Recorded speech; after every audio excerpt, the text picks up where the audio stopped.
in the mind of your customer.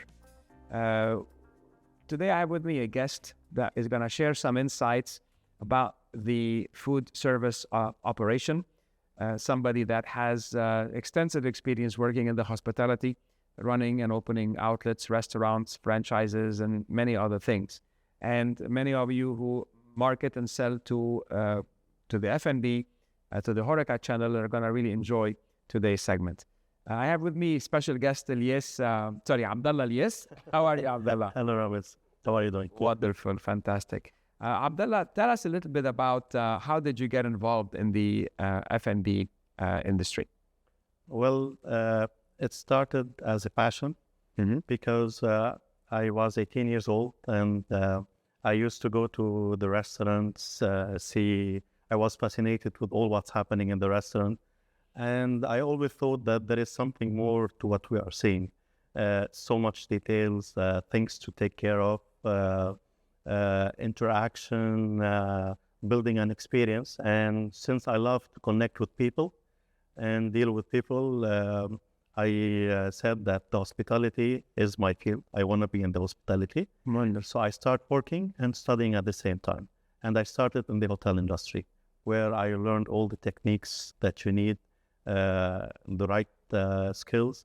And here I am, 26 years, still in the industry, passionate about it and enjoying what I'm doing. Wonderful. I love what you said, where you were attracted by the love of serving people, creating an ambiance. You mentioned an environment. Yes. And so a lot of time we do not understand this. If you're selling to the food service industry, a lot of the operators actually are driven by this insight, so they really are all about serving their clients, providing them with the best experience, provide them with the best cuisines. And you and I had dinner maybe a month or so ago at the restaurant that you operate, with a very, very nice, I can still remember the pictures. Actually, I have some pictures. Maybe we can show them. Will be great. We can show them here. So anyway, and then you worked in the hospitality, and then you mentioned in the hotel industry.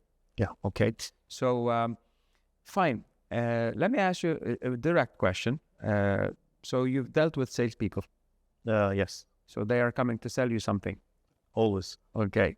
And always. Okay. So tell me how, in your mind, when someone is coming to sell you something, what are some of the things that make one salesperson stand out from another salesperson?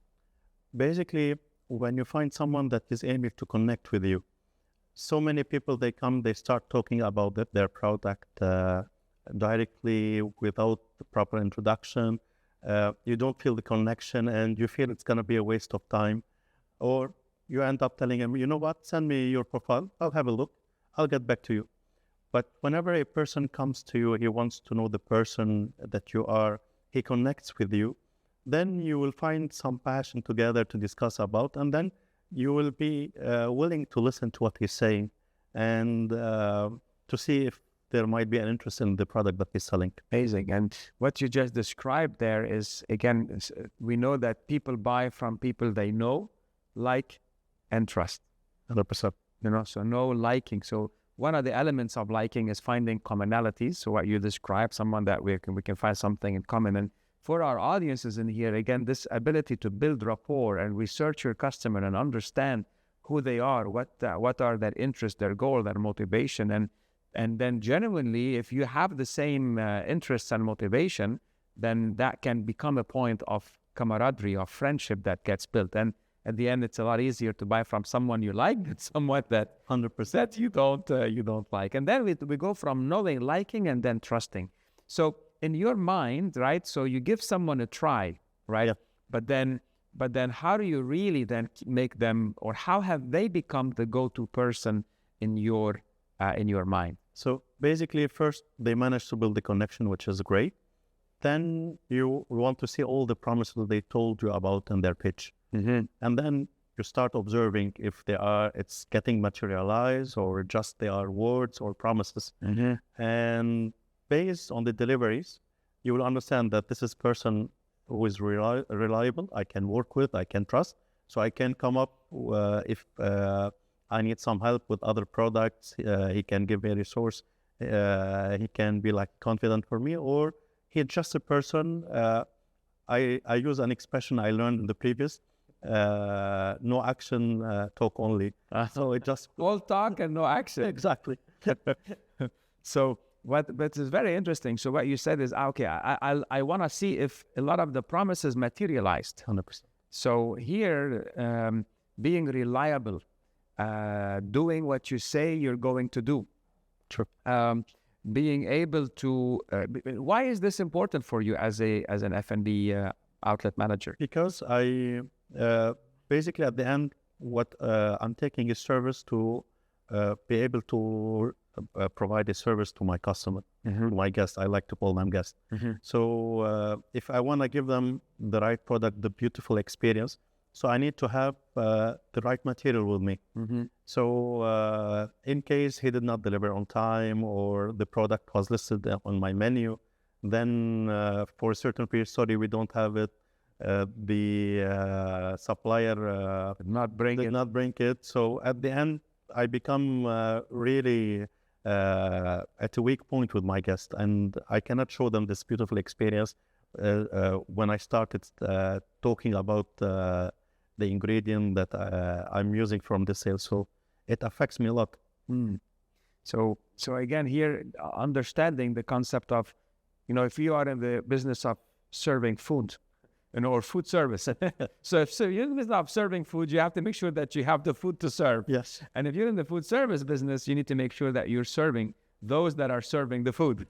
So it is, it's definitely something that is there. So thank you for this insight. And really, we sometimes underestimate that, there's a big, I would say, correlation or a comparison that wrongly happens, where some of let's say manufacturers that sell in a retail outlet, and then the same manufacturer would sell also to the HoReCa channel. Yeah. And in the retail outlet, God forbids, if you are out of stock, okay, you might lose the sale, but your consumer, the guest in your case, maybe finds a replacement product. Yeah.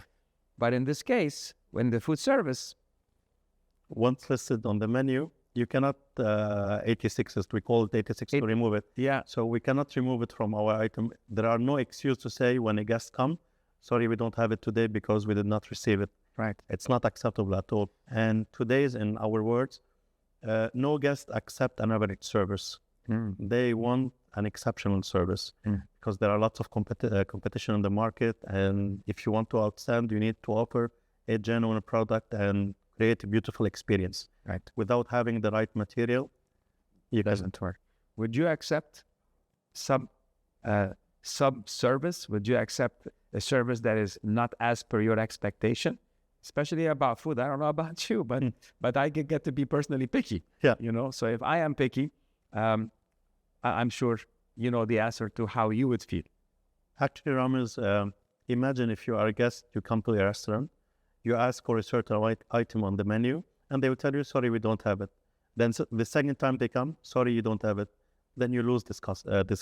Yeah. So it's very essential, whatever material you put on your menu, to make sure it's available 100%.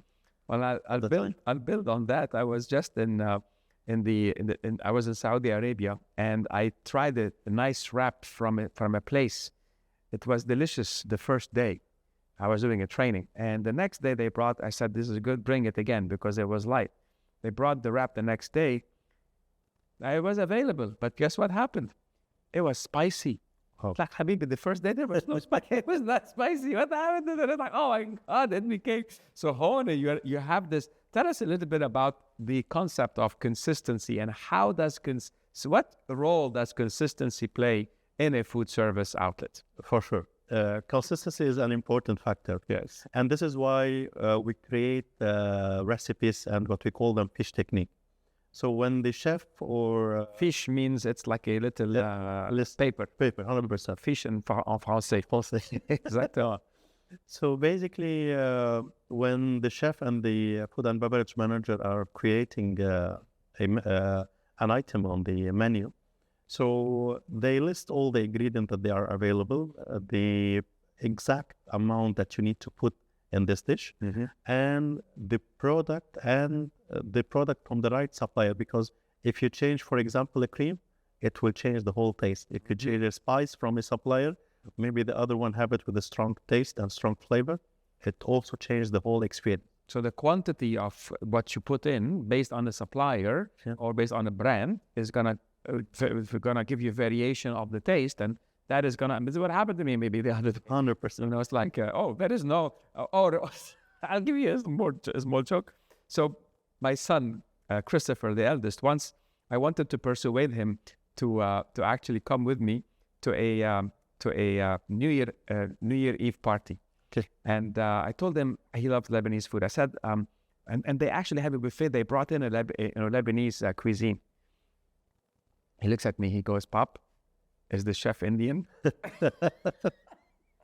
You know, because of course, if the chef is Indian, it no longer becomes Lebanese cuisine. Sorry, no prejudice there, but sometimes that changes it affects the flavor profile that gets delivered. So once you set your recipe card, then you ask certain people that they know they are foodies, they love to eat, to come and taste this dish for you, and you get their feedback. So, or another criteria we use, our top selling guest or top favorite guest that we have, that they come often. Listen, we have an amazing dish that we have introduced and we'd love to have your opinion.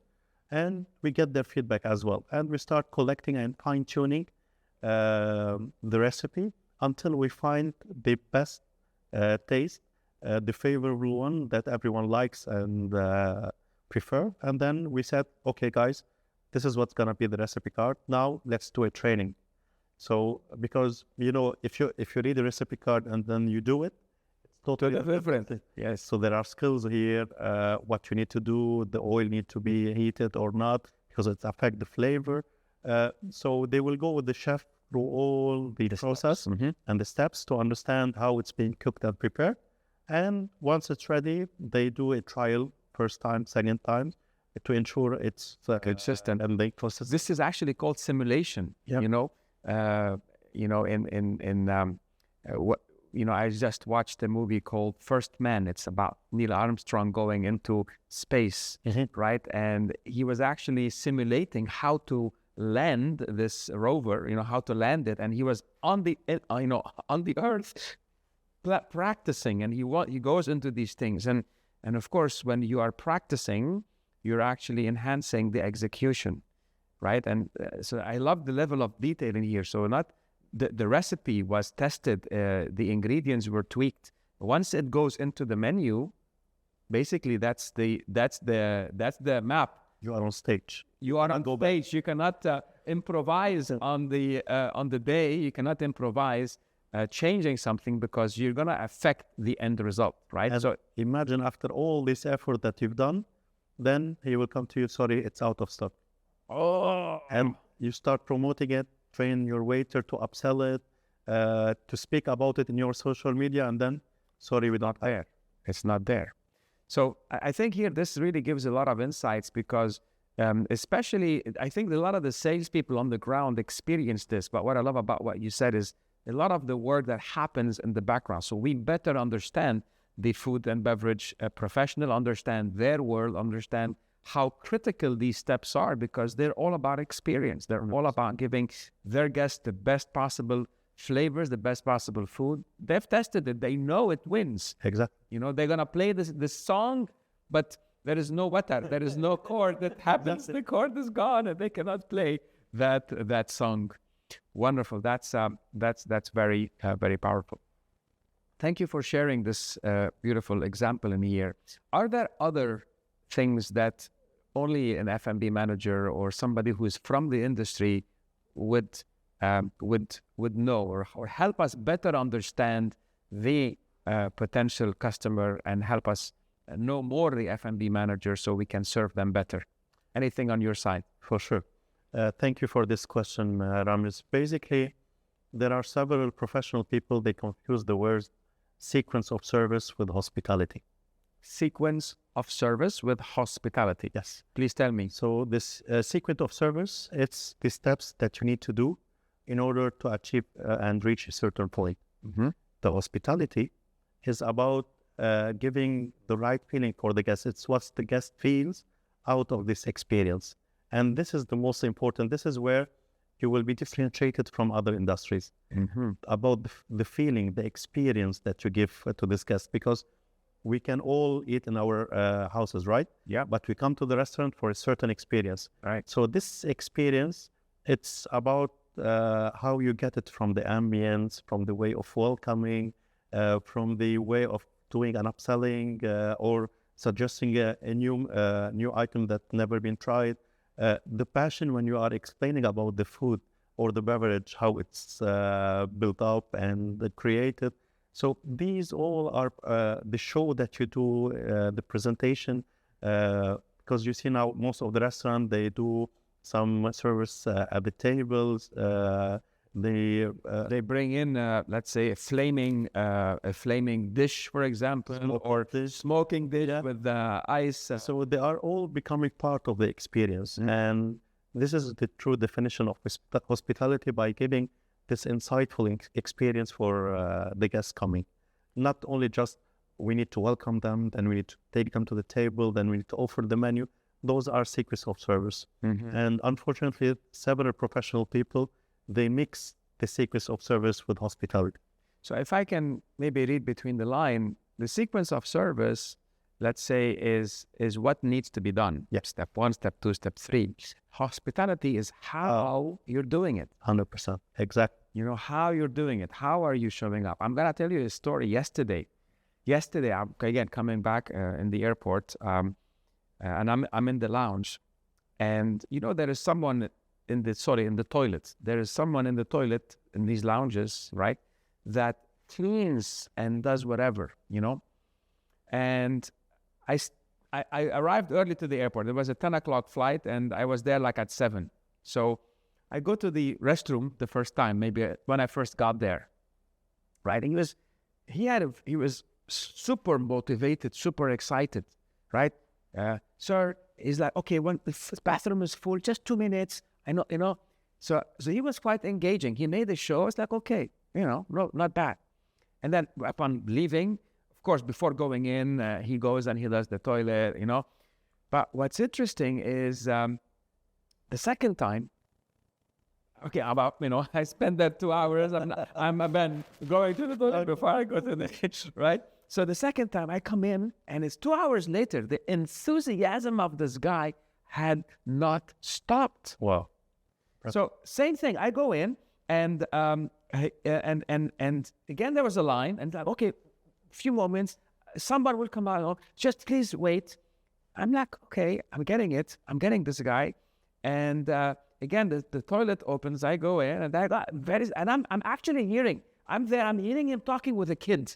Wow. I'm there. He's talking with a kid. He's saying, "My name is," what was his name? My name is, I want to say Denzel, you know, because it's like, it was very, my name is, he said, I am Puya Denzin. Puya means brother, right? Or something like that. I'm Puya Denzin. Oh, I said, okay. And I go out, and I told him, how long have you been here? He said, 6 months. I said, why are you here? He said, I have family back at home. Wow. I have family and I have kids. And I said, man, thank you so much. You know, you made me smile. Amazing. And guess what happened with the "you made me smile"? I put my hand in my pocket and I gave him a small sign. He's like, oh, thank you, sir. You don't have, you know, if you want something from others, you know, we all want something from others. Nothing happens in life by yourself. You need, what comes first is giving. That's the law of reciprocity. You're giving value. You're giving service. 100%. When the hospitality, when the outlet owners provide this service, the what and the how, and you know, you get this vibe, you get this culture that gets built Exactly. on the inside. So I just thought of sharing that story. This is just yesterday. Thank you for sharing this, Ramez. But this comes to something that I have understood, that anything you put your heart in it while doing it comes with passion. The result, the outcome, it will be amazing. So whenever you are working and you work from your heart to make sure that this guest is really enjoying the experience when you are serving it, the outcome, it will be tremendous. It will show because you touch his heart. It's coming from your heart to his heart. Wow. Coming from our heart to your heart. This message is from our heart to your heart. 100%. Coming back to the steps of the sale or steps of service, and we have the hospitality, so the what and how. What's the objective of providing the best steps and the best hospitality and the best service? What's the driver, the ultimate outcome for an outlet owner? Amazing. Thank you for this question. Basically, as we started in the beginning, that nowadays guests, they don't tolerate an average service. They want always an exceptional service. So when you do an exceptional service, the guest will become your ambassador. So he'll be talking about you, he'll be making you free marketing about the product, about the feeling, about the taste that they got, about the smell he received in the restaurant. So as an F&B expert, if you manage to materialize and deliver what you are promising on the ground, by the service, by the plate that you are providing, by the way of presenting the dishes and the beverage, and providing a good service, amazing service, not a good service, an amazing service to the guest, then you outstand among your competitor, and the guests keep coming. The result, definitely to make profit and revenue. And continuity, turnover, continuity. Let me tell you this story, Ramez. Basically, I've also consulted in several projects in F&B. So part of the exercise that I do before I go and sit and talk in the meeting, I go and try the experience as a guest. Oh, this is very powerful. I think we can definitely learn from that. Continue. Yes. So basically, there was one particular client. He had a coffee shop. So I went to the coffee shop. The waiter came. What you'd like to drink? So I went to the comfort zone, cafe latte. Then he took my order. He went. He provided me he served the cafe latte. Then suddenly, in the background, I start hearing Fairuz song. So I said, okay, what's so particular? I looked to the decoration. It was industrial, but I didn't feel anything. So it was an average experience. Then I went and sat with the owner, and we spent like 4 hours. I was just listening to the passion and the research he has done on this outlet. And he spoke about lots of beautiful things, that it's Caribbean outlet. There should be Caribbean music. He went into details into the coffee beans, why this is an Ethiopian, Brazilian, what you will get the taste. So I was really so amazed, but somehow they failed to transmit this passion to the people. And this is where the gaps happens when you do lots of research and really you work hard to understand better your business and provide the best outcome for the guest, and you fail to pass this knowledge to your people. I think this example is a beautiful story where sometimes owners of outlets, leaders of businesses create a strategy. And the issue is not in the strategy, it's in the implementation, because the strategy gets implemented by the people and there is a breakdown in that communication. And the way of ensuring that consistency is all about repetition and is all about training and is all about immersing people in what good looks like. It's very hard for someone, if this gentleman doesn't know what Caribbean music is, he's putting Fairuz because this is his, maybe he's Lebanese and he ended up putting Fairuz, but misses completely the boat, it's definitely becomes a disaster. Kills the whole experience. And you talked about the objective is to stand out, to create continuity, and then today you have a massive amount of competition. Actually, I was talking with an outlet owner in Saudi Arabia. I said, "How is business?" And he said, "It's good, but not as good as before 2020." Yes. I said, "Why not?" Guess what he told me? Because Lots of competitors at the market. competition. Yeah. And lots of competition. So today, as you rightly said, the guests have a choice, and you can make a mistake one time, you can make a mistake two times, but after a while, will you keep going to a place that serves you good coffee today, or serves you good lasagna today, or serve you a nice whatever sandwich? It was actually a falafel, then it became a spicy falafel. Would you go back to him? It's like, no, thank you so much, So really, that's critical. So what I'm getting from you is giving service, that service element and that consistency drives frequency. Yeah. Because today I heard this quote, and correct me if I'm wrong, but I think this quote applies to a lot of principles in life, that in order to succeed in a food outlet, I think in order to succeed in any business, you have to be patient and you have to be generous. Yeah. I love that. Patient and generous. Yes. Generous means you have to give a lot, more than what you're getting. So if you pay, let's say 10, and then someone gives you something equivalent of 15, it's like, wow, that was really worth it. Yeah. So you feel good on the inside. Patience is because if I eat today, I pay, 100 riyals, your margin, your food cost at 30%, your operation at 30%, and you're left with 30%, so something like that. It's only 33 riyals. That's all what you're going to make from this one time. Yeah. But how many times a person eats a day? Exactly. There are 6 different consumption moments. You have breakfast, you have morning snack, you have lunch, afternoon snack, dinner, evening snack, and plus all the other things in between, coffees and da-da-da-da-da-da. So someone can eat 6 times. True. Out of the house. But how many of them they're going to eat out compared to eating in? That's totally up to you as an outlet operator, you as a sales professional, understanding of how to guide your clients to make or capture the biggest share that is possible from your customers. Make sense? 100%. Okay. Well said. Let me move on to the other elements. So we know today that when a customer wants to go to an outlet, at least I go to an outlet. When I go there, I'm looking at the menu. I'm thinking, what should I eat? What should I eat? In my mind, there is this voice saying, "What's new?" Right? What's new? Right? Now, when I don't find anything new, I go to what's safe, what's comfortable, what is safe, what I know is safe. Right?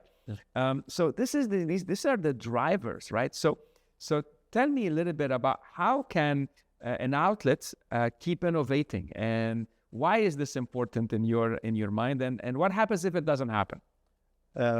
Basically, as you said, you will go always for a comfort food. But if you are going to a certain restaurant, you want to live an experience, you want to taste something new, you want to get the feeling in this restaurant, to try a new item, new product. So basically, always it's important to keep, to maintain your main menu, the people that they like, they adore, and they are coming for it, and to maintain the taste. Because your loyal guest can know if you change the type of cheese in your tiramisu or not. He can knows. I actually had the client telling me, Ramez, if the cream is unavailable, I will prefer to tell my customer, sorry, today we don't have this item. Because if I change the cream and the taste changes, then I'm going to have a bigger problem. Yeah. I was like, wow, Yeah. Sorry to interrupt you there. No, not at all. It's well said. It's in the subject. Yeah. So basically, you need to maintain the food that the people like, and they keep coming. And from time to another, you need to open the innovation for the chef to create 1 or 2 dishes, and that keep change on monthly basis, just to taste, introduce a new service to the client. So I'll tell you one story. Yeah. I was doing a market study in Singapore, and there was this restaurant that you goes inside and you sit. You don't find anything on the table, no salt, no pepper, nothing. the waiter comes to you. Are you allergic for a certain food? No, I'm not. Perfect. What you prefer to eat? Meat, fish, or chicken? You tell them, okay, I'll bring you whatever I'll bring you, you eat it. So we start bringing you like 8, 9 courses with a small bite, of course. You cannot eat it. Yes. And with every bite, you feel like there is a festival in your mouth. Something is happening. You are exploring taste. You've never tried it before. And it was really, this guy, he was so confident in his product. So he'll tell you, you will eat what I will give you only. And I went, this happened in 2017. Till now, I can remember the taste of this product. You mentioned something about, bring new ideas to the chefs because they will maybe change and update a menu maybe once or twice a month. If I remember what you said, can you elaborate a little bit more? What's that? Why is that important? And is this the right frequency or anything else you want to add? Basically, it's not changing the whole menu because you have your own menu. It has the feeling from the concept that you have created. So this one has to be always available and consistent in the taste. Right. What you will do, you will give the chef a margin to adapt the taste of the local market he is in and innovate and come up with new plates. And in order to have something always new on your menu and to have... Why is having something new important? Because if you come the first time, you enjoyed it. Second time, you enjoyed it. Third time, you want to try something else. Something new, what I just said. 100%. So it's actually helping meet the consumer expectations. 100%. So there is always something new happening. So they are eager to taste those 2 or 3 dishes that the chef created. And in the beginning, you asked me about how the salespeople can help us. Yes. Sometimes, for example, in Saudi market, there is no alcohol. It's not allowed.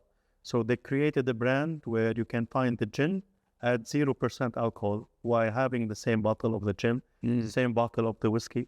And they went far beyond the product they are offering. They start offering a mixologist services, providing recipes to the F&B expert so they can use based on their menu to train their team using their product. So guess what? We got stuck with this product. We love to deal with this product. We trust those people because whenever we want to create a new beverage, we come to them. Even though our people, they are expert in creating, but still we look for something new because they know the market. They've been dealing with several concepts, so they know what's the most common needs, the trends. Exactly. Right. And you can have it for free as a support. You can have, you said this is really critical. Yeah. Do you have time to keep up, to come up with all these innovations? You're running the business, you're serving. This time becomes an issue. Definitely, especially in F&B business, there is lots of detail to take care of from the product, the inventory, the teams, the guest complaints. There are several things that are on your plate. So whenever a sales person comes to you with those innovative ideas, you are attached to them, attracted to them. Please give me more. I want, help me, because it's a free support to you, as if he's part of your team, giving you the support to create the product.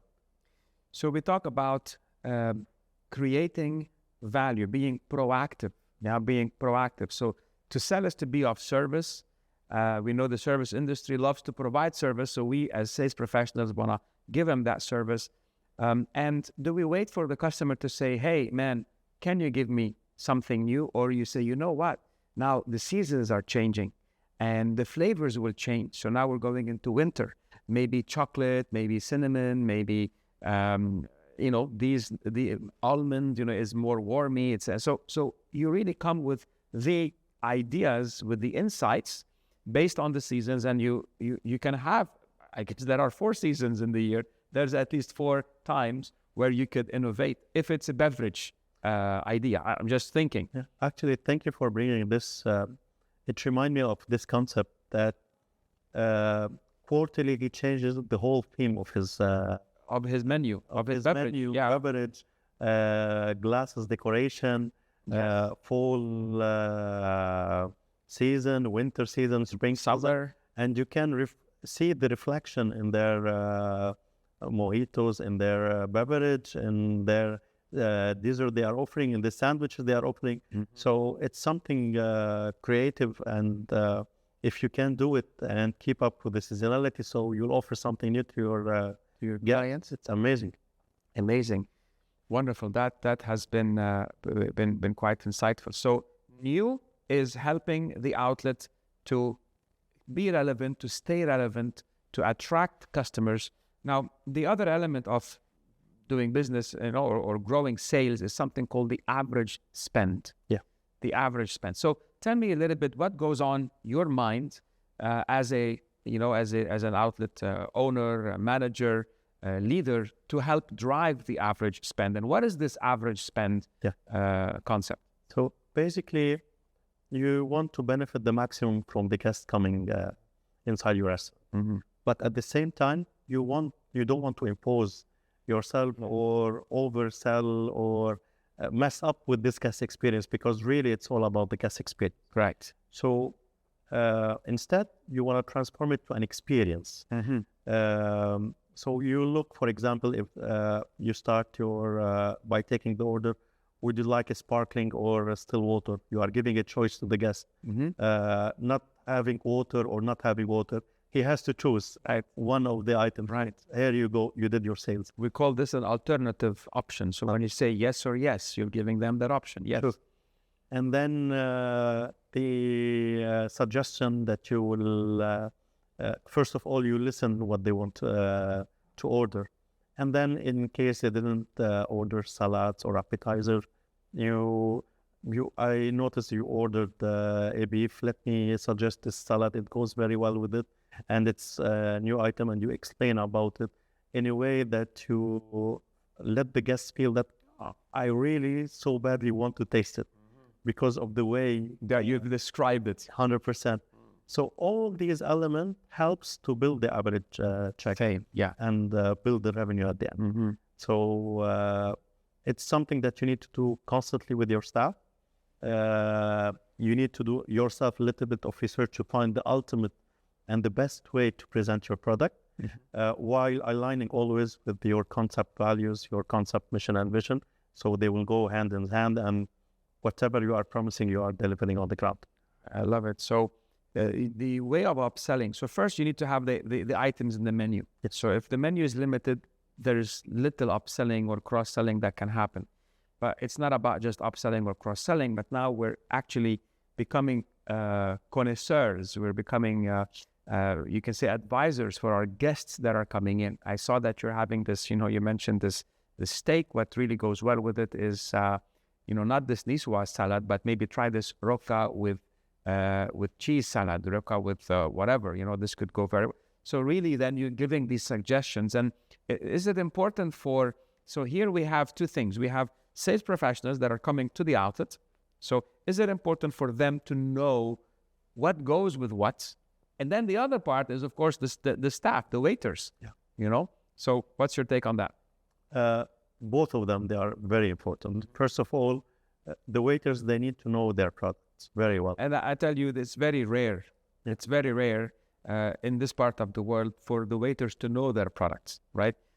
It happens that they know. And by the way, when they know their products, wow, it's really, because they can talk about this is Charolais from France. It's eaten, it's grass-fed. It's that, you're like, okay, I want to try that, And imagine if they are doing this from their heart and they're putting their passion in it. Yes. So they become an amazing sellers. Absolutely. And definitely having all the product available all the time with these special and innovative items from here and then, it helps a lot in this one.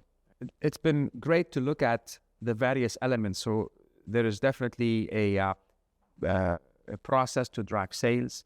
There's a process to drive experience, the guest experience, and the two of them, the experience brings sales, right? We spoke briefly about the concept of the out of stock. but I'm sure there are other challenges that the F&B professionals face. Can you tell us a little bit on what goes on, or what are some of the challenges that are behind the scenes that could be insightful for our audience? So sure. Thank you for this question, Ramez. So basically, your main duty as an F&B manager is to look up for the people who are on the ground. Look up, what do you mean? To check on them on daily basis, to make sure that they are really motivated, to make sure that they are putting a smile on their face, to motivate them, to ensure that they are going to give their best. So this goes by having a daily meeting. If you come and see someone who said, hey, what's happening, man? Tell me more about it. And then once he talk about it, he feel relieved, so he can forget about it, and now he can focus on the work. And when as his manager, you offer some support for him, or just sometimes people, they want someone to listen to them. You don't have the whole time to listen to everyone's problem, but at least by noticing this and by coming directly to the employee, what's happening, checking that the briefings are happening daily, just 5 minutes to motivate the staff, keep stressing on our strengths in our restaurants, so they feel motivated, and to always bring them to the objective of driving revenues and creating a wonderful guest experience, because it's all about wonderful guest experience. And we always say as F&B expert that we don't want our guests to leave unhappy or unsatisfied. And really this one, it requires lots of observation. You need always to read your guests, to check what's happening with them. Their gestures can tell a lot. If they didn't finish the dish, it can tell a lot. So you need to ask open question. There are techniques to do it. Because really you don't want a guest leaving and putting you a bad review. The Google review these days, you know. So whatever wrong you can do, whatever wrongs that happen in your restaurant, it appears directly. It gets magnified. Yes. Yeah. Yes. So you don't want this one. So you have to keep looking up for your staff, to check the guest complaints, what's happening, what the people are talking about you. Because you need to listen to the people. Sometimes it's good to be on the ground, to make table visits, to listen about the feedback, connect with your guests that they come often. They're the one paying your bill. 100%. Yeah, that's the one paying your salary. It's not only a job from 9 to 5. Really, it requires lots to put from yourself. And if you don't do it with passion, you are not patient as well, as you said in the beginning. You will not succeed. It will become a burden. And everything you do with passion, it's not at the end the work. It's just a hobby. It goes on. You don't feel the pain. Sure. You know, when you were talking, what's coming to mind is you said, look after your people, notice your people, go on the ground, talk with your guests, talk with your clients. And the message today is, this doesn't just apply for a food service outlet. This applies for almost any business. So whether you are a sales leader, you're a business owner, you are managing a team, taking the time to notice your people, to talk with your people, to have a little huddle, what's going on, what's happening. Going, talking with customers, understanding their own issues, challenges. How is my team supporting you, not supporting you? So really, we call this observation. First step in design thinking is you go and you do your observations, right? Then from that insights, you then generate, what else you need to do to drive things forward. So this has really been quite insightful. And the same thing that happened, in the food service outlet can happen in any other business. And at the end, isn't it all about giving value to others? I think it was Zig Ziglar who said, something that stuck with me a long time ago. In order to get what I want, I have to help someone get what they want first. 100%. Absolutely. And if I help you get what you want, eventually we will get what we want. So absolutely. So that's it. Abdallah, it's been a pleasure to be with you here today. And I guess until next time. Until next time. Yes. Thank you for this lovely pleasure. So again, as you know, sell more, sell faster, and profitably.